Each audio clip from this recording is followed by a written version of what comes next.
Queridos amigos do canal 17, da Ainda Telecom, um abraço especial para nossos assinantes, pessoal que nos assiste pela internet, todas aquelas pessoas que sabem da importância da criação desse programa Máquina do Tempo, que é um resgate da nossa história.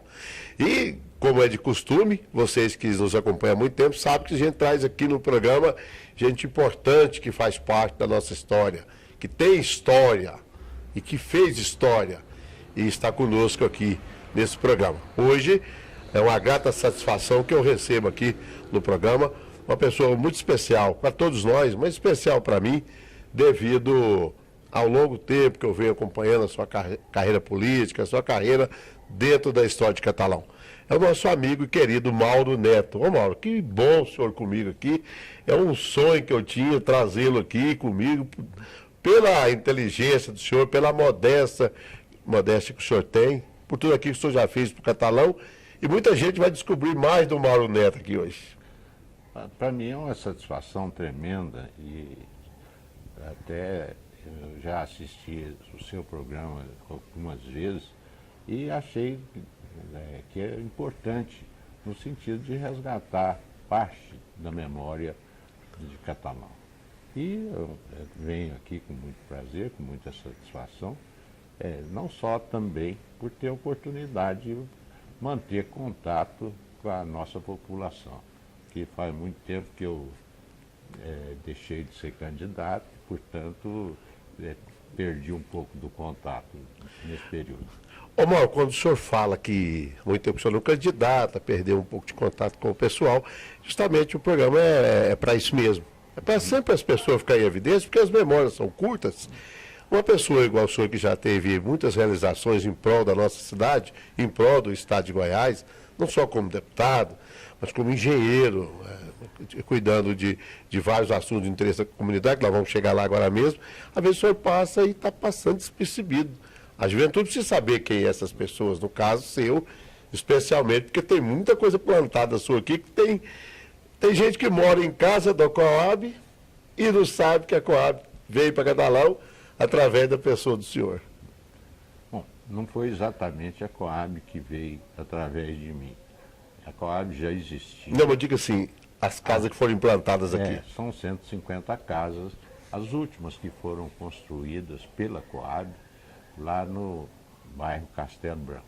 Aliás, diga-se de passagem que a Coab só construiu casas até a minha época. Daí para cá não houve mais construção no estado de nenhuma casa no processo da Coab, da forma antiga. Hoje tem o cheque moradia, tem o cheque reforma, auxílio, mas da forma como as construções eram feitas anteriormente, como foi aqui a Liberdade, lá o setor universitário, parte do Castelo Branco, a primeira parte, já depois do meu período na Coab não se construiu mais.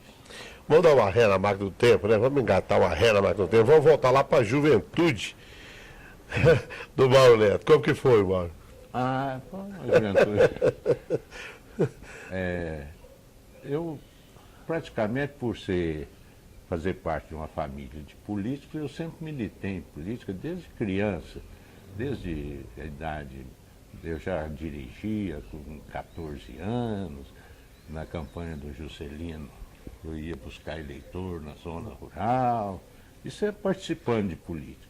Mas, assim, até pela idade, né?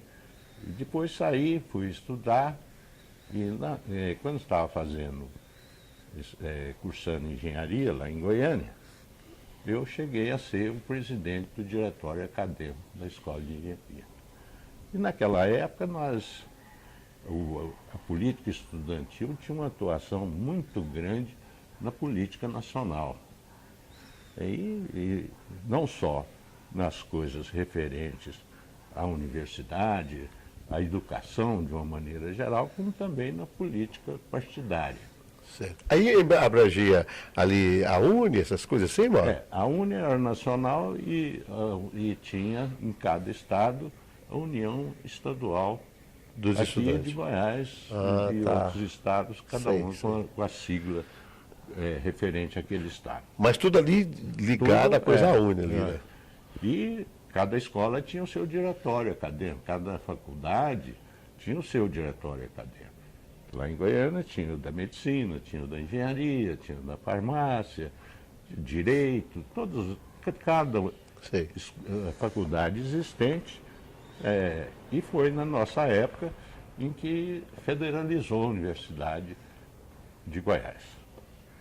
E nós conseguimos, houve uma greve prolongada, nós conseguimos a participação de 1/3 nos órgãos colegiados da universidade, do país todo.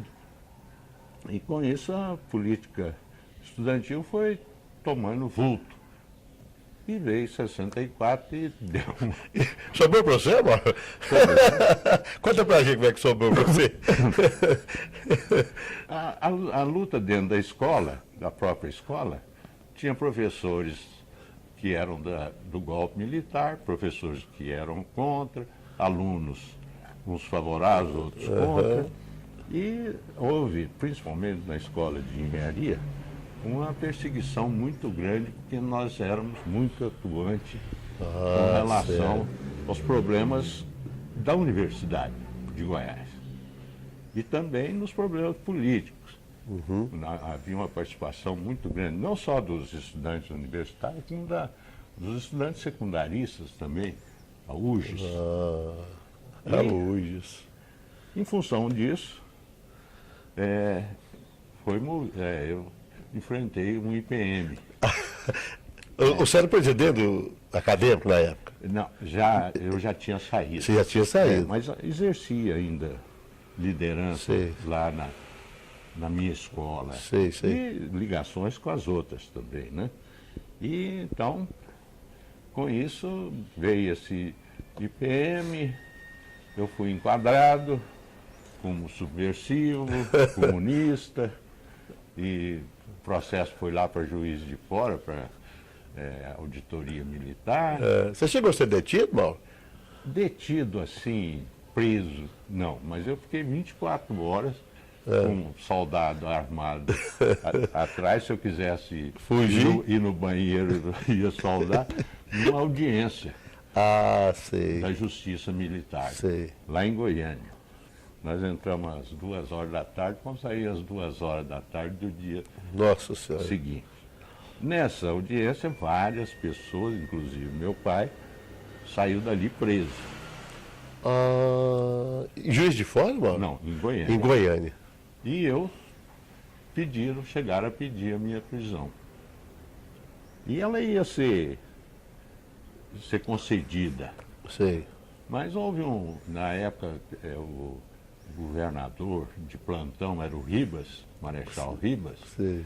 Acho que ele trouxe a auditoria lá de Juiz de Fora para cá, para amenizar as relações com os goianos, e chega e começa a haver prisão assim, indiscriminadamente, já chegaram a ser acho que 31 presos, e o processo nós éramos 148, se não me engano, no total, estava tudo na mesma sala. Enquadrado lá, né?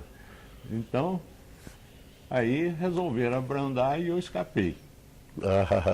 Mas antes disso, no dia da intervenção do general Meira Matos, que interviu em Goiás e derrubou o Mauro Borges, naquele mesmo dia ele assinou um decreto me demitindo do Departamento Estadual de Saneamento. Eu ia te perguntar se você sofreu consequências devido a isso. Então, isso já foi uma, né?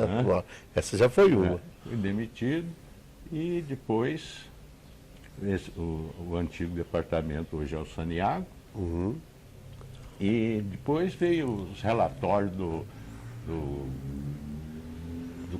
chefe do IPM. Disse que eu era comunista de nascença, que meu pai era comunista, minha mãe era comunista, meu avô era a parteira era comunista. Então, a minha participação foi essa. Eu depois continuei lutando, mas aí já dentro do sistema partidário. Sei. Comunista não? Hã? Comunista não? Não, Você chegou. esquerdista. Eu Eu considero que é comunista quem é filiado. sei. no Isso que eu ia partido. te perguntar, mas você Agora- chegou a filiar. Agora, poderia ser enquadrado mais como um marxista, Sei. que defende a teoria de Marx. Agora, ser do partido Nunca pertenceu, não, militei, né? Eu achei que você tinha sido filiado Não. no- Tinha muita ligação com eles, mas não. Bem, Mauro, nós estamos falando sobre isso no dia que houve essa confusão toda, seu pai também foi citado e foi detido, né? Aí nessa audiência. Mas meu pai já tinha sido preso logo depois do 31 de março, quando ele era secretário da Saúde. Ser doutor Jaci Neto. Neto. Ele era secretário da Saúde no governo Mauro Borges, mas depois da Revolução ele e outros secretários foram presos lá em Goiânia mesmo. Sei. Ele ficou lá uma semana. O doutor Jaci foi citado nessa época por quê, Mauro? Hã? O doutor Jaci foi citado. Por ser considerado como comunista. E o fim foi junto. Né? Mas meu pai ele tinha sido prefeito aqui em Catalão, né? Uhum. Em 1969, 59, 60. Depois foi secretário da Educação, ele é que criou o OSEGO, que até pouco vigia, não tinha Secretaria de Saúde, Era o OSEGO. E depois ele foi preso mais uma vez. Depois de novo. Hã? Depois de novo. Esse episódio já foi com relação a Catalão, quando foi preso aqui o João Margon, a Valéria. Valério do João da Prada. Não, Valéria do Pois é. Arari. A do Arari Neto. É, Mas não tinha uma ligação o João da Prada? tinha também, mas não era a Valéria Ah, do tá, João. tá. Era a Valéria, a Alda. Porque o João da Prada era do Partido Comunista, né? Se era filiado, diz eu que não era. sei, mas ele era Gostava pelo também, menos né? simpatizante era. E o João Margon, Pedro Goulart, o Genervino chegou a ser preso, Os né? Capingote. Os Capingote. E acontece que nessa época eu era namorado da Alda. Ah, E vim para visitar ela na prisão. Mas falei assim, ó. ela estava detida aqui em Catalão, ó. Para mim chegar em Catalão, eu preciso escolher a estrada, porque às vezes pode ter barreira policial, e eu já tenho uns rolos para trás. Talvez. Eu falei assim, eu preferi ir para Brasília. Ah, você deu uma volta. Porque de lá eu conhecia bem a região aqui dos Pires, as estradas vicinais, para assim, Qualquer coisa, por ali, só levantar eu preto desvio, ali. eu desvio e consigo chegar na cidade sem maiores problemas. Na hora que eu chego em Brasília, na casa do meu pai, está o exército lá. O povo Verde gostava de vocês, hein, mano? Aí eu vim trazendo ele. Mas aí não teve problema com você, não. Dessa vez? É. Não, só depois. Eles deram uma olhada no você, sim. Eu denunciei para Uhum. o comandante aqui, o Major Valfredo, que tinha um sargento Melo fazendo pressão em cima dos presos, principalmente das duas mulheres, que era Sei. a Alda e a Valéria. Tá valendo. E eu achei que o Major ia prender.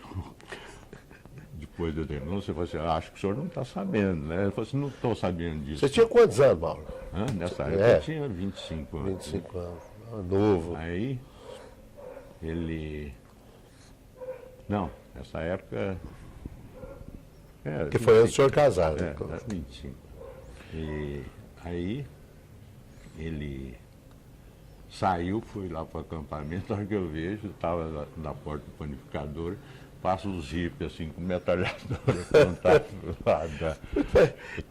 Aí eu fui para uma fazenda, fiquei lá uns 4, 5 dias, depois fui para Brasília. E depois o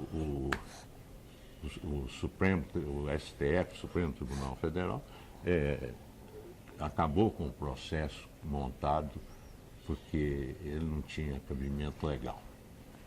Então nós todos fomos sei. inocentados, mas teve gente que morreu, né? Teve gente que foi espancado. Foi. Infelizmente, foi essa época, né, Mauro? A gente fala assim com brincadeira, levando a coisa. Mas que aquela época foi uma época muito difícil, né, Mauro? Não era fácil. Não. Muito difícil. Quando houve o golpe militar, em 31 de março, eu fui ficar uma semana lá em Aurilândia. Ó. Pra, Baixar a poeira. tinha sido avisado que eu poderia ser preso, então fui para lá, fiquei uma semana. Que história interessante, tá vendo? Muita gente não sabe dessas coisas do Mauro Neto, né? Isso é uma coisa formidável, isso aí. Ô Mauro, prosseguindo aqui no nosso programa, agora uma última pergunta para a gente encerrar esse negócio dessa época da ditadura. Você lembra alguma coisa assim do governo Mauro Borges? Inclusive o seu pai era secretário, doutor Jaci. Né? Você lembra de algum fato, alguma coisa que ocorreu nessa época? Quem foi o último governador nomeado, né? Hã? Foi o último, não? Não, eleito, mas depois houve um período com a intervenção, e a intervenção ela só poderia ser decretada por 6 meses, até que juntasse provas de que ele tinha cometido atos de corrupção e coisas assim, Ilegais, né? ilegais. E como não acharam nada, não conseguiram provar nada durante nesses 6 meses teve o Meira Matos, que foi interventor, depois veio o Ribas. Aliás, não veio o Ribas, veio o Meira Matos, ficou esses 6 meses. Aí eles pressionaram, os militares pressionaram a Assembleia Legislativa para elas caçarem o Mauro, mesmo sem prova nenhuma. Tá. O negócio era caçar. Aí a Assembleia caçou e elegeu o Marechal Ribas para completar o mandato do Mauro Borges. Era um tampão, né, Mauro? Nessa eleição, nessa votação indireta, nessa eleição indireta, o João Neto era deputado. Foi o único que votou, um dos poucos, ele e acho que mais 3, que votaram contra o impedimento do Mauro, e depois, na hora da escolha, ele votou no nome do Mauro Borges. Ah, tá. E aí houve o Ribas tomou posse, aí veio a eleição de 65, que ganhou ele disputou o Peixoto da Silveira com o Otávio Lage, que ganhou o Otávio Lage. Otávio. Mas esse foi o último governador eleito, depois só o Íris. Em 82. Em 82. Muito bem. Após 65, todos os demais governadores foram nomeados. Mas vamos deixar um pouquinho agora essa coisa verde aí, né, de lá.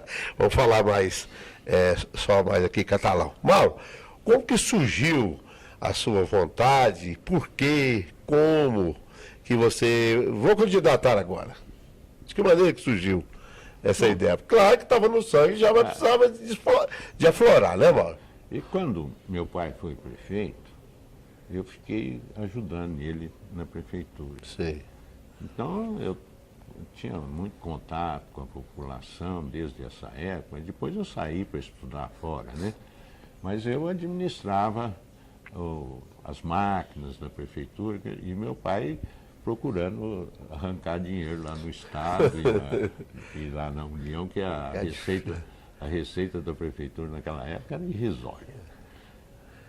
Isso, além de ser de uma família de políticos, isso também foi uma coisa que me incentivou mais. Isso foi em que ano, Mauro? Isso foi no ano de 60, 59 e 60, certo. Principalmente 60. 59 eu fiquei mais em São Paulo estudando. E depois eu me formei, fui trabalhar fora, estive em Goiânia, estive no Mato Grosso, e depois estive em Brasília. Depois, em 75, já casado, eu retornei para Catalão para começar a obra da antiga Leite Sol, a Parmalat ali. Sei. Aí eu vim para iniciar essa obra aqui, em contrato da minha firma com a Leite Sol. Leite Sol. Zeca Pontônio. Zé Campos. E aí, isso em 75. Antes disso, na eleição eu participava, quando chegava na época de eleição, eu estivesse onde estivesse, eu vinha para cá. Né? Ô, mas só dar uma entravezinha aqui, é para dar a Leite Sol, era ali em frente o São Nicolau, não é? Antigamente era a Fábrica Manteiga Oriente, Isso. do Farid. Do Farid. O Ale falou aqui. Mas eu participava de todas as campanhas, desde a época do Juscelino, da candidatura do Juscelino, eu participava mais diretamente. Inclusive na eleição do Ale de 72. Eu morava em Brasília, eu vinha todo fim de semana para participar da campanha. Quando chegou em 75, eu mudei para cá e o candidato natural era o Ale. Certo. Não só pelo resultado da eleição da candidatura dele anterior, como ele passou a ser mais conhecido e com isso criou as condições para se recandidatar. MDB? MDB. E aí, mas ele não se definia, ele não afirmava que seria ou não seria candidato. A cada moita ali, né? E aí o MDB, o diretório do MDB, me ofereceu para ser vice do Ale. Eu falei que aceitaria. O Ale recusou. E nem candidato ele era, então? Não tinha assumido a candidatura. Não. E aí lançou como vice a Marli, a mãe do Maurinho, né? Sei. A filha do João Neto, como candidata a vice. Nós fomos para o diretório, ela com o apoio do pai e tudo, acabou ganhando, eu perdi por, se não me engano, 6 votos, mas naquela época existia sublegenda. Sei. Na hora que terminou a votação, me perguntaram qual era a minha posição. Eu acato a decisão do diretório, não sou mais candidato a vice, não, sou candidato a prefeito. Aí rachou o tremendo aí. Aí pronto, ficou. Eu tinha voto suficiente para me garantir a sublegenda, né? Uhum. A lei não podia impedir, não tinha como. Era do diretório, né? Então, foi indo, a Marli desistiu. Renunciou. Aí, daí a pouco, o Ale renunciou e eu fiquei só. Tá. Aí, 72. 76. 76, aliás. Muito bem. Aí, nós fomos atrás do João Neto, aliás, o João Enéas foi atrás do João Neto para ser meu candidato a vice. E aí o João Neto aceitou e nós enfrentamos a campanha, só que era contra 3. Era o Zé Rocha, o Saúde, o Ovídio, o Rola, e do nosso lado sozinho. Nós perdemos por 180 votos da soma dos 3. Sei. Do Zé Rocha, que assumiu a prefeitura, eu ganhei por 2.000 votos de frente. 2.000 votos. E com isso, aí depois vinha ser candidato a deputado em 82. Você foi deputado 2 vezes. Uma vez você foi, depois você ficou na suplência. Fiquei na suplência, foi o período que eu fiquei na Coab. Eu era suplente. Depois, com a criação do estado do Tocantins, vários deputados que eram lá da região norte se transferiram para lá e eu me efetivei como deputado. Tá. Já não era mais suplente, era efetivo. Efetivo, né? E foi nessa época que eu fundei, junto com alguns companheiros, como presidente da comissão provisória, o PSDB no estado de Goiás. A gente volta daqui um pouquinho. Que papo agradável com o Mauro Neto. Tá vendo, gente? A história é interessante. É por isso que o nosso programa Máquina do Tempo está na situação que está. Ou seja, bem assistido, porque nós só trazemos aqui quem tem realmente história, quem faz parte da nossa história. E o Mauro Neto, claro, é uma delas. A gente volta daqui um pouquinho.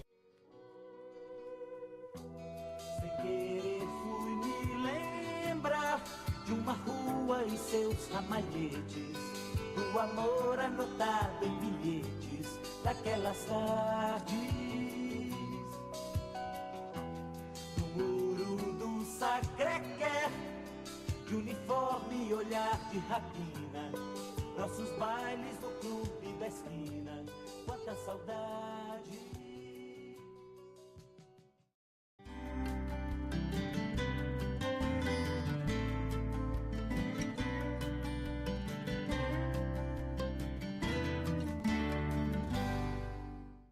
Estamos de volta agora com a máquina do tempo. Uma coisa que precisa de ficar registrado é essa evolução política do Mauro Neto.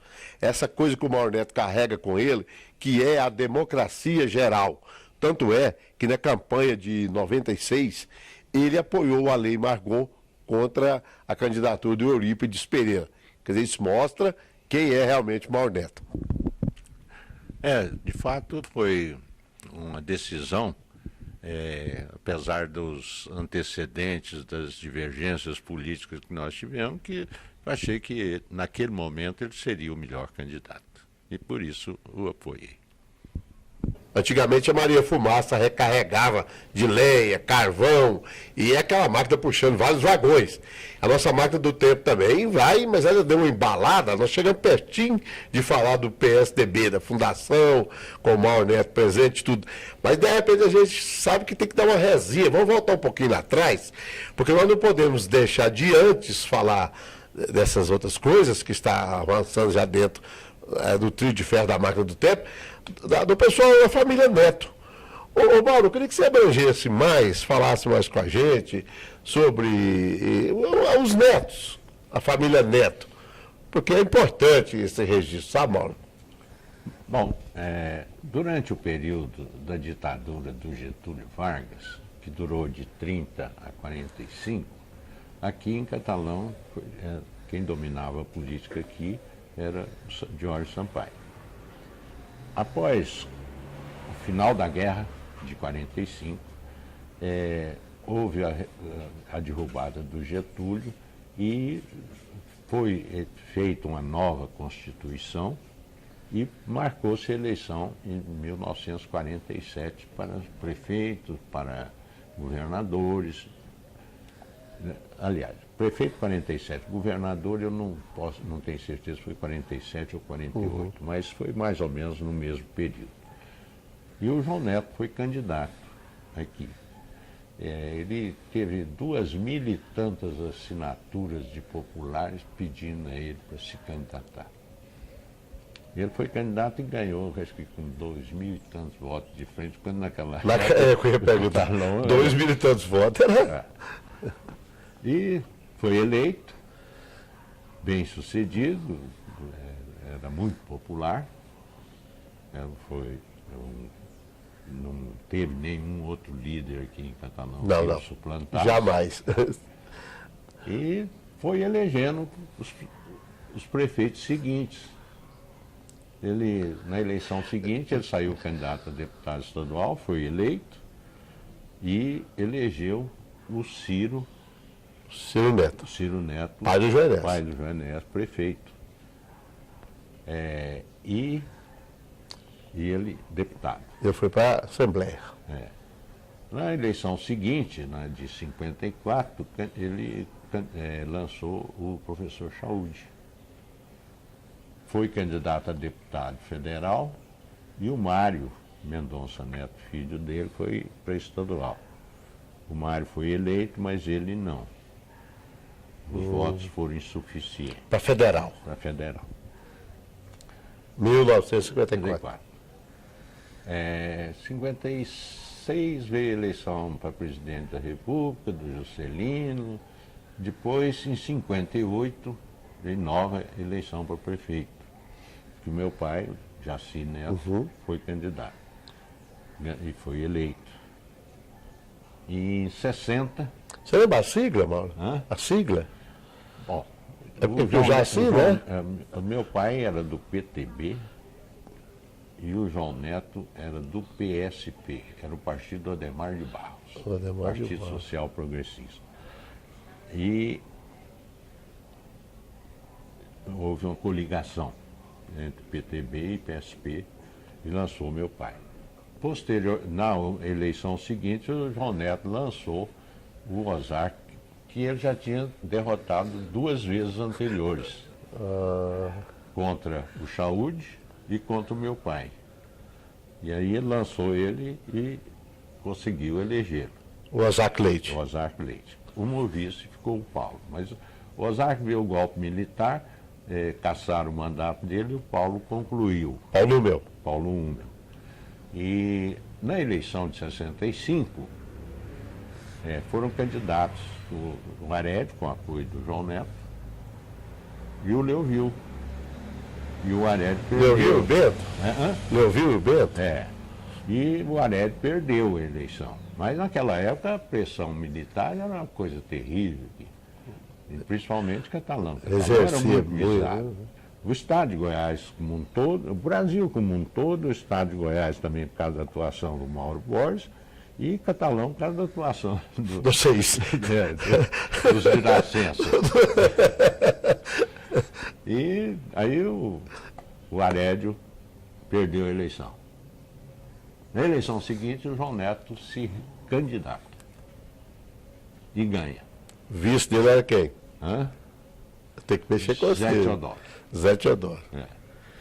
O Farid chegou a ser candidato numa época dessa aí? Chegou na eleição de 76, aí o Alei, que não queria sublegenda na de 80, aliás, não na de 70, na de 82, o Alei que não queria sublegenda, não aceitava sublegenda em 76, e deixou, saiu o Farid e o Geraldo Martins candidatos na sublegenda com a lei.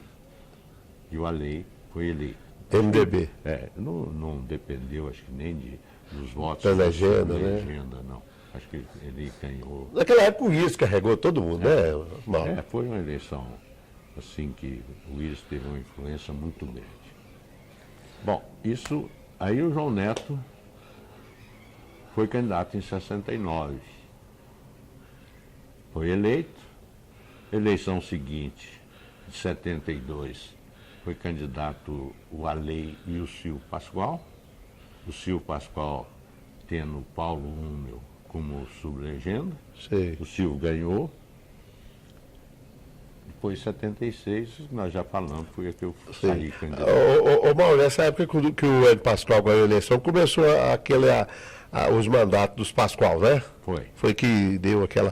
Silvio, Aliás, Silvio, né? Começou com o Leovil, né? Foi com o Leovil, né? O início foi o Leovil. Agora, tudo depois do golpe militar. Nós, nos períodos de ditadura, nós estávamos sempre por baixo. Quando vinham os períodos democráticos, nós dávamos uma avançada. Dá uma puxada para frente. Ô Mauro, tem uma campanha política em Catalão que ela ficou na história. Foi uma coisa assim que foi, para mim, não sei, que entendo pouco, mas eu já era repórter. Eu disse na apuração lá no estadual, estava na mesa eu, Paulo Fayad, Farid Narras, Batuíra Borges, e eu não lembro mais, tinha outra pessoa que a Rádio Cultura convidou para fazer parte, para contagem de voto, a divulgação. Foi aquela do Maurinho, rapaz. Me fala uma coisa dessa campanha aí, Mauro, que você participou diretamente dessa campanha aí. Bom, então vamos falar. Na eleição de 86 para deputado,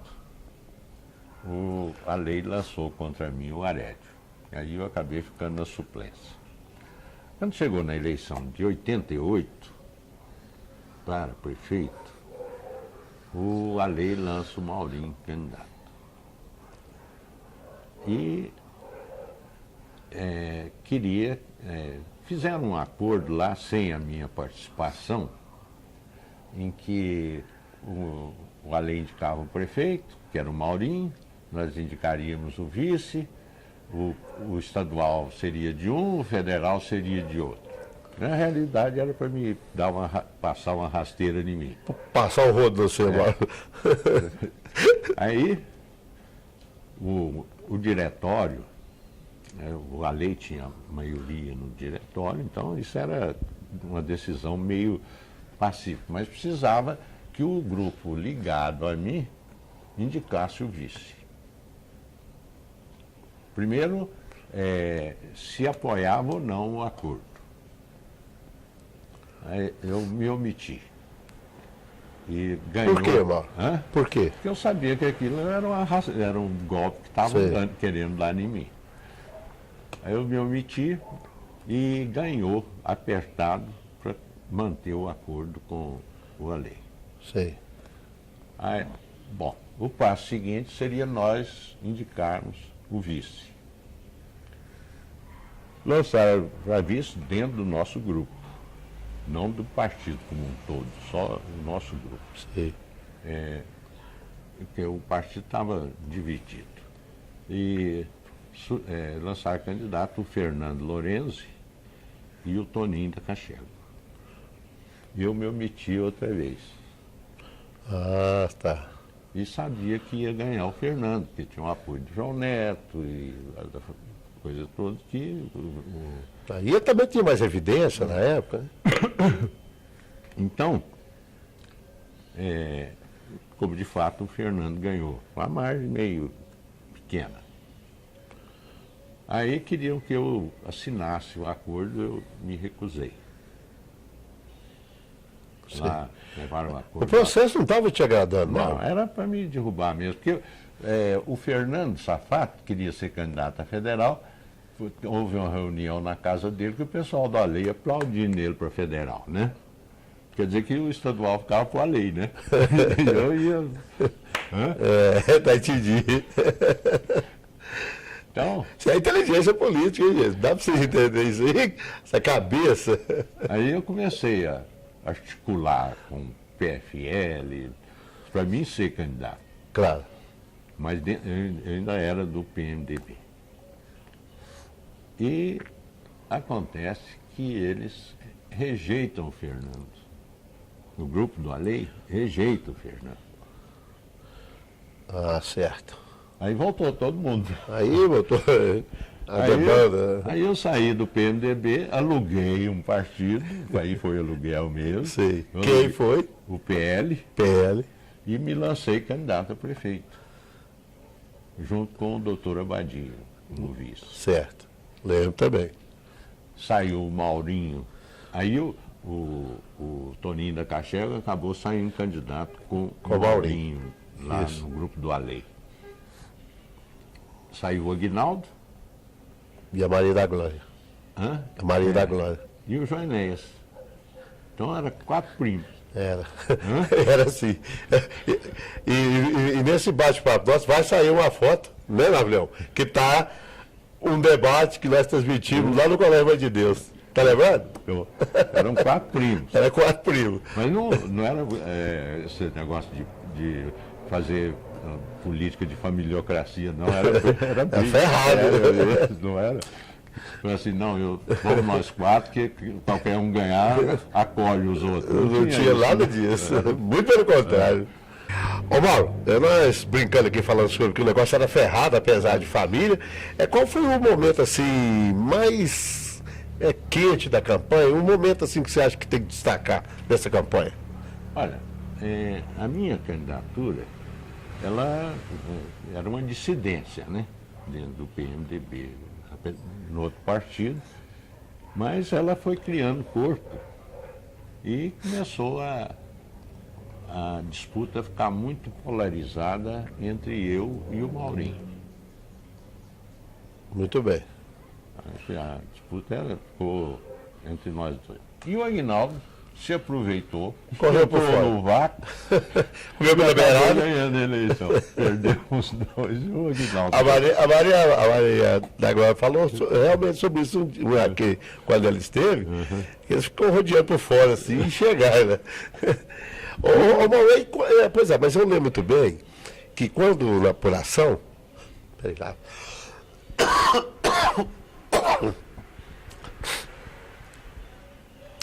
Mauro, eu me lembro muito bem que na época, no dia da apuração, né, havia no semblante do pessoal que nós estamos aqui, no caso do Mauri, um semblante de preocupação, sabe? Eu frequentava a casa do Dr. Jamil, eu vi que o trem não estava assim, mas não achava também que era o Aguinaldo que ganhava. Não, nem nós. Você concorda comigo? É que o acirramento da campanha entre Maurinho e eu acabou criando as condições para o Aguinaldo entrar. E ele já tinha uma certa base do PFL, né? Então isso facilitou. A divisão sempre cria as condições para o adversário. Eu sei como é que é. Tá correndo por fora, né, Mauro? E com isso, depois, mas já alguns dias antes da eleição, eu já sabia que eu tinha perdido. Eu trouxe uma funcionária da Coab que trabalhava para fazer pesquisa para o sim. SERP não, para o SERPS. E ela veio e fez uma pesquisa para mim aí, sigilosa, Sei. e eu vi que... Você pegou os números. Bom, ó, Mas você sabia que o Guinaldo ganhava nessa pesquisa? Não, sabia que ele estava melhorando, sabia que ele estava melhorando. Sei. Crescendo dentro da campanha. Aí eu falei assim, bom, se eu contar para alguém que eu estou perdido, a minha campanha vai para o Belelé. Então eu guardei para mim, ficou só entre eu e ela. Eu sei qual que é. E fomos até o final. Aí aconteceu isso, mas já estava percebendo o crescimento no Aguinaldo. Sei. Mas não que achasse que chegasse Onde chegou, né? a ser Vitorioso. majoritário. Ô Mauro, e depois como ficou o grupo após essas disputas todas, internas? Como que ficou o grupo, Mauro? Bom, aí, terminada a eleição, a apuração, eu me desfiliei do PL, que eu falei que era, Isso, que era só aluguel. né? Me desfiliei do PL e logo, a eleição foi em outubro, em janeiro eu assumi a Assembleia e procurei o PSDB em Brasília para fundar ele no estado de Goiás. Porque o PSDB foi fundado no país em 88, depois da votação da Constituição. Logo em seguida. Certo. Então, em 89, eu já, como deputado, fui lá, mas havia uma orientação da direção nacional que só poderia implantar o partido em um estado se tivesse a participação de um deputado federal ou senador, que nós não tínhamos. Então o negócio foi indo. Quando chegou lá para março, abril, eu voltei a insistir lá e aí eles permitiram. Eu levei uma turma de catalano, lá de Goiânia foi outra turma. Aí eu saí presidente da comissão. De Goiás, né? Mais 5 e começamos a fundar o partido. Aí que surgiu o Marconi Perillo, Mauro Neto? Não, o Marconi surgiu, mas ele não veio para o PSDB no início. Não é no início, não.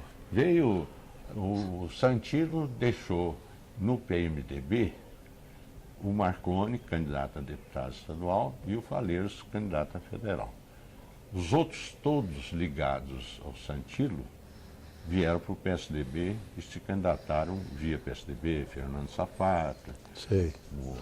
E vários outros. E isso na eleição de 90. Mas... Você atuava mais no PSDB estadual, geral? Mais estadual, porque eu tinha que formar 1/3 de comissão provisória Tá. no Estado, comissão ou diretório, para poder o partido funcionar legalmente, ter diretório constituinte. Certo. Porque se não conseguisse esse número mínimo, não poderia fazer uma eleição de diretório.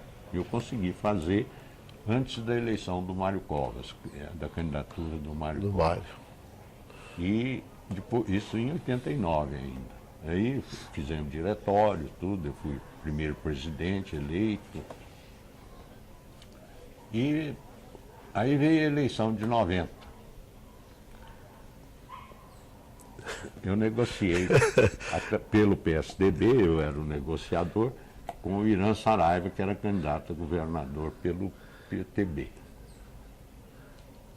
E nós ficamos, ele era o candidato a governador, nós indicaríamos o vice e o senador. Sei. Aí o senador, dois querendo, um era o Manuel de Oliveira, que É, radialista lá. e o outro era o Marquinhos, que era do Saneago, presidente do Saneago. Todos os dois candidatos a deputado federal. Nós estávamos com a chapa de deputado federal fraca, e eu falava para eles, vocês não devem ser, porque senão daqui a pouco os outros desistem, porque não vai dar Sim. quociente.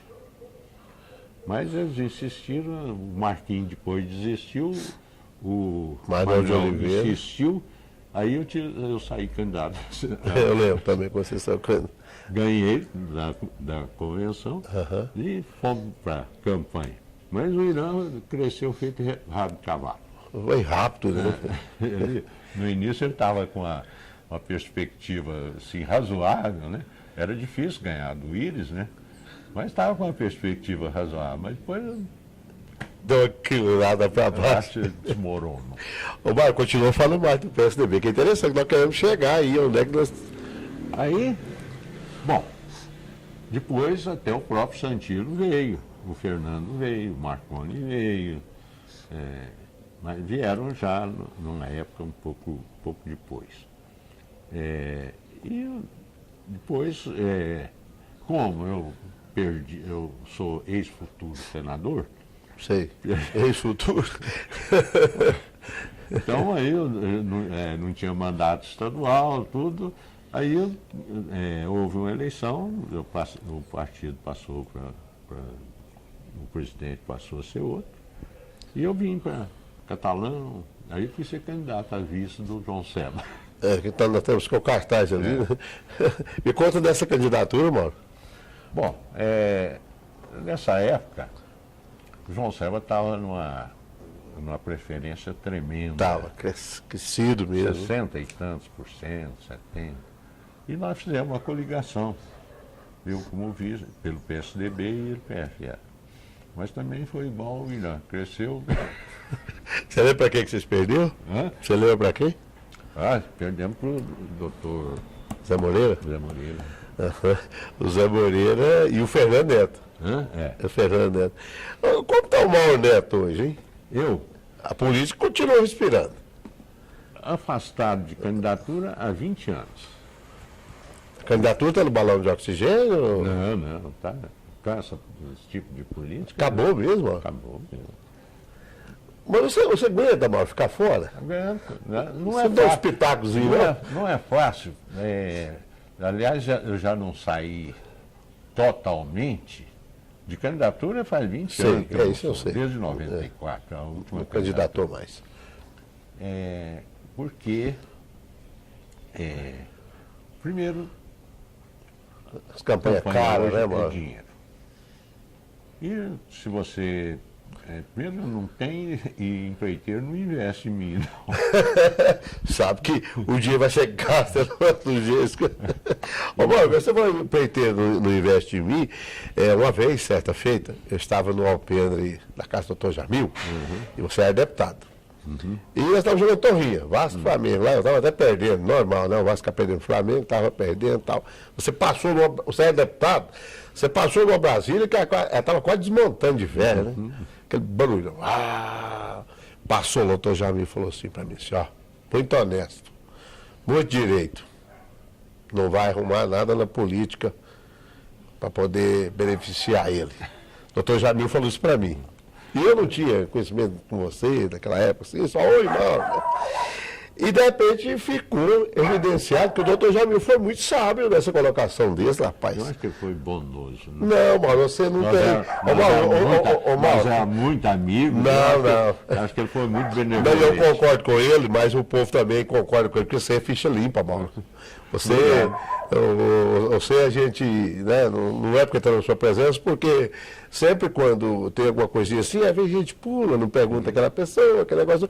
Mas eu faço questão, Mauro, isso é uma coisa minha, que eu faço questão de frisar aqui, que eu, toda a vida, eu tive informação boa sua. Quando eu era repórter, todo mundo falava, Mauro, da sua honestidade, principalmente. Eu acho que foi por isso que você apanhou muito na política. Você não tinha coragem, né, Mauro? Você não tinha coragem de passar por... Não faz. Nas anteriores, as primeiras, era bem mais fácil. Era a ajuda de um amigo e de outro, volume pequeno. Então, E você ocupou os cargos em Goiás, que tinha jeito de levar os trem, guardar umas coisas. É possível, né? É possível, né? Tem gente que guarda. Ô, Mauro, tem alguma coisa que você gostaria de frisar, alguma coisa que a gente, no bate-papo aqui, às vezes não perguntou a você, você quer discorrer, fica à vontade. Não, nós estávamos falando aí do meu afastamento, né? Aham. Às vezes eu participo ainda um pouco, porque tem muita gente que me ajudou no passado e que às vezes é candidata agora, que eu me sinto na obrigação de retribuir, né? Sei. Então, às vezes eu fico assim... Pode dar um exemplo aí? Hã? Pode dar um exemplo aí? Não, só ver se ajuda, mas também não tem prestígio assim para ajudar muito, não. Mas, de qualquer forma, a decepção com o tipo de... Se bem que, muito bem. Deixa eu fazer uma colocação aqui. Política é a atividade mais séria que tem no mundo, mais importante que tem no mundo. Ela faz guerra, faz paz, se vai fazer desenvolvimento, se vai dar emprego, se vai melhorar salário, tudo isso é decisão política. Agora, política com P maiúsculo, né? Sei, a política mesmo. Agora, ela é muito, principalmente aqui no Brasil, está muito desmoralizada. Haja visto essas manifestações recentes aí. É claro. Mas porque, em parte, acabou aquele problema assim, de fazer política por ideal. Às vezes a pessoa quer o poder pelo poder. E não, porque o político é o poder. Mas quer o poder para poder trazer benefício, melhorar a qualidade de vida da população. Tem um objetivo social de desenvolvimento econômico, social. Então, agora, da forma como está sendo, não me anima, não. Mas você é preocupado com o atual momento político? Você como estudioso político? Claro, sou. É preocupante, Mauro? Tá sério. A nossa trajetória agora esse ano não é muito tranquilo, alvissareira, não. Ainda hoje eu estava vindo lá em Anápolis, a Hyundai está dispensando dando férias coletivas. Ora, férias coletivas agora, se o mercado não reagir e não existe perspectiva disso, a iniciativa seguinte é demissão. É demissão, não tem volta. Isso acaba refletindo lá no país tudo. todo. Aí começa a Não é pegar. só lá, não. Eu estou contando a Anápolis porque está mais próximo de nós. Claro. Ô, Mauro, eu queria aproveitar, se o senhor permitir, pegar um gancho aqui. Eu tive um tio, o senhor que também foi companheiro político dele, o Jorge Primo, e ele ganhou para vereador 5 vezes. E na época que não ganhava nada. Aí eu acho que ele era ideologista, né? Acho que ele tinha um ideal, né? Essa política, né? Então, só para registrar, não sei mais. Não, e era um grande companheiro. E ele gostava de uma confusãozinha também, né? Ele era um brigão. Brigão. Brigador. Ô, Mauro, você tem uma saudade? Assim, se você para, assim, igual a Marca do Tempo, assim, o vagão tá tranquilo. Você tem uma saudade assim, Mauro? O que eu tenho mesmo é assim, achar que eu poderia ter feito mais. Mesmo? Talvez se eu tivesse mais habilidade, não ficasse brigando muito. O exército correndo atrás de você? Poderia ter feito mais. E gostaria de ter feito. Cara, a gente sabe disso. Bom, eu fico preocupado com a situação que está hoje atual, que é melindroso, né? Não é muito bom. Nós estamos diminuindo a velocidade da máquina para parar. Mas eu queria registrar e te agradecer a sua presença aqui conosco, aqui na Máquina do Tempo, que foi de grande valia. Você falou coisa aqui importantíssima da nossa política local, regional, estadual, e que você participou. Eu quero que as pessoas, ao assistir o nosso programa, ao ver o nosso programa, os telespectadores, façam uma avaliação para saber o tanto que era mais difícil se eleger, o tanto que era mais difícil compor chapa, o tanto que era mais difícil a política. A política. Viu, Mauro? Muito obrigado pela sua presença conosco aqui. E eu fico satisfeito demais, porque era uma vontade minha. O dia que o Návio Leão te entrevistou lá numa loja aí, você falou que gostaria de vir, eu já fiquei pegando o pé do Návio todo dia. Que dia que o Mauro vai? Que dia que o Mauro vai? Até que chegou o dia. E isso para o meu arquivo pessoal, para que as pessoas vão ver, isso é muito importante para mim, viu, Mauro?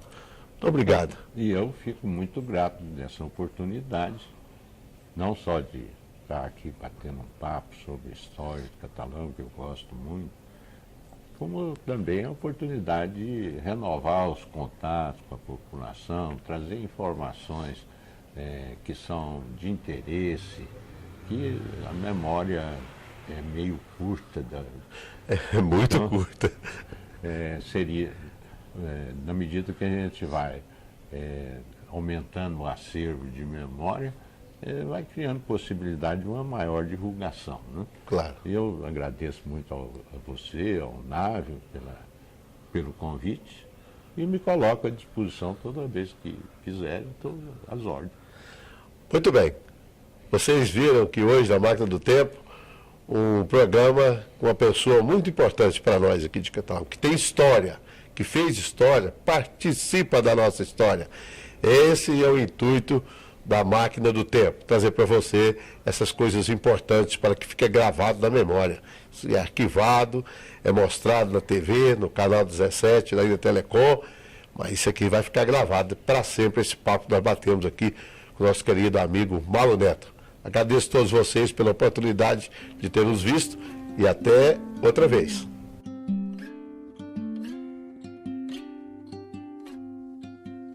There's no combination of words I could put on the back of a postcard.